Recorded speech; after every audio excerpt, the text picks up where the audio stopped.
তো হ্যালো বন্ধুরা, আবার চলে এলাম আপনাদের জন্য একটা নতুন করে ভিডিও দেখাবো।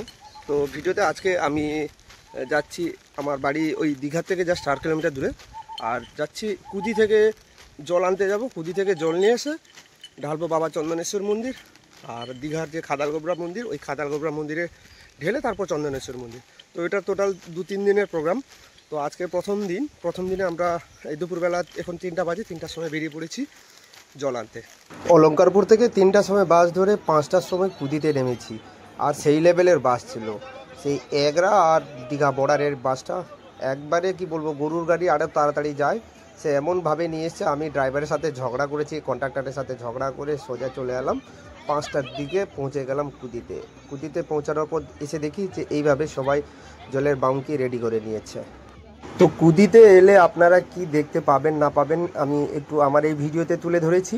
তো কুদিতে এলে এই যে মহাদেব মন্দিরটার নাম হচ্ছে রাসন মুক্তেশ্বর মন্দির। রাসন বলে যে জায়গাটা, এই জায়গাটার নাম রাসন। তো এটা কুদি বাস স্ট্যান্ড থেকে 1 কিলোমিটার ভেতরে। তো রাসন মন্দিরটা পরিষ্কার হয়েছিল, ভেতরে ঢুকতে পারিনি, তাই একটু দূর থেকে দাঁড়িয়ে জুম করে আপনাদেরকে মহাদেবের দর্শন করিয়ে দিলাম। যদি ভালো লাগে তাহলে নিশ্চয়ই লাইক করবেন, চ্যানেলে নতুন থাকলে সাবস্ক্রাইব করবেন। আর মহাদেবের কাছে আসতে হলে আগে নন্দীদেবের সাথে দেখা করতে হবে। তো এইভাবে আদি গঙ্গায় সবাই বামকি নিয়ে, হাতে হাঁড়ি নিয়ে বা কলসি নিয়ে সবাই নেমে পড়ছে। আদি গঙ্গায় 3বার ডুব দিয়ে জল নিয়ে সবাই তুলবে। তো আমিও চললাম জলটা তুলবো, যেহেতু এর আগে আমি বামকি ডুবিয়ে নিয়ে গেছি, তখন মোবাইলটা ধরার মতন কেউ ছিল না। তাই পরের ক্ষেত্রে একজন বন্ধুকে পেয়ে গেলাম, সে শ্যুট করে দিয়েছিল। তখন আমি নেমে পড়লাম জলে সরাসরি। তো ভোলে বাবা মহেশ্বরকে ধ্যান করে হরি বলো হরি বল এই বলে আমি জলে 3বার ডুব দিয়ে জল নিয়ে চললাম।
তবে আমরা প্রথম সারিতে এসেছিলাম, তাই আমাদের জলের বাউঙ্কি রেডি করা হয়ে গেছে।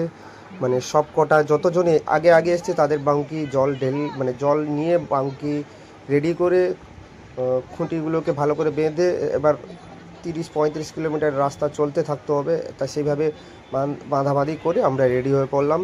সোজা মন্দিরের 3 পাক ঘুরে আমরা রওনা দিব, মানে দীঘার দিকে রওনা দিব। তো প্রথম পাকে আমরা প্রত্যেকেই যারা জল কাঁধে করে নিয়েছে প্রত্যেকেই 3 পাক করে ঘুরে তারপরে মন্দিরকে ছুঁয়ে প্রণাম করে সোজা বেরিয়ে যাচ্ছি।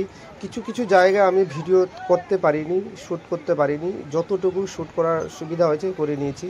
কারণ আমার শরীরটা ভেজা, আমাকে বারবার ডুব দিয়ে মন্দিরে বামকিটা তুলতে হয়েছে। তো মোবাইলটা ভেজানো সবসময় সম্ভব হচ্ছিল না।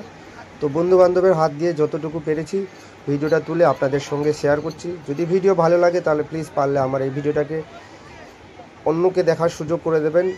আর চ্যানেলে নতুন থাকলে সাবস্ক্রাইব করে দেবেন। আপনারাও কখনো এইভাবে জল আনতে গেছেন কি, এই জায়গায় জল এনেছেন বা এই মন্দির ঘুরে গেছেন, নিশ্চয়ই কমেন্টে জানাবেন। হর হর মহাদেব।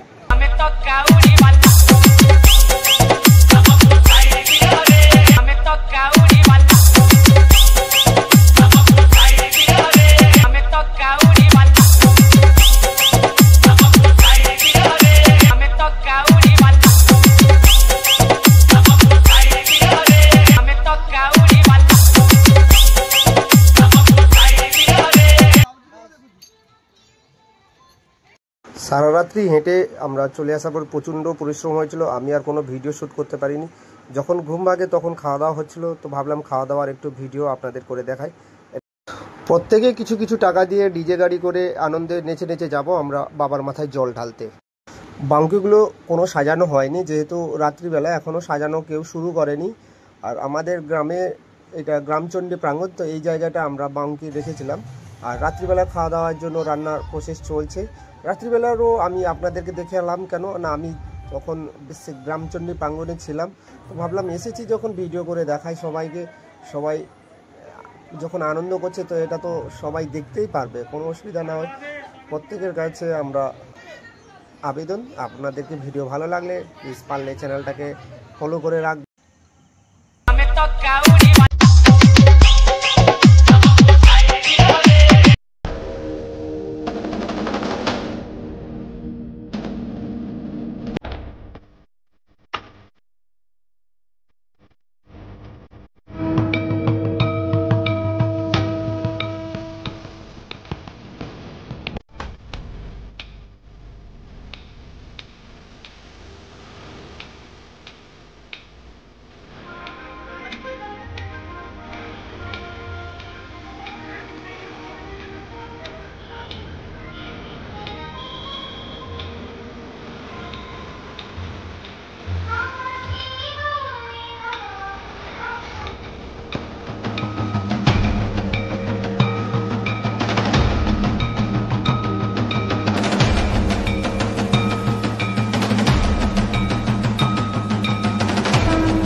এখন বাজে সকাল 8টা, আর সকাল 8টার সময় আমাদের গ্রামের যে জল ঢালা সেটা এই উড়িষ্যা মানে বর্ডার থেকে 2-3 কিলোমিটার ঢুকে এলে রাধা মাধবের মন্দির পড়ে। তো এই পর্যন্ত আমার এই জল ঢালার ভিডিও এই পর্যন্তই শেষ পরিসমাপ্তি, কারণ এরপরে সামনে লক্ষাধিক লোকের ভিড়, সেই লক্ষাধিক লোকের ভিড়ে হারিয়ে যাবে, তার কারণে আমি কেউ কাউকে খুঁজে পাবো না, তাই এখানে লাস্ট ভিডিও করে রাখছি।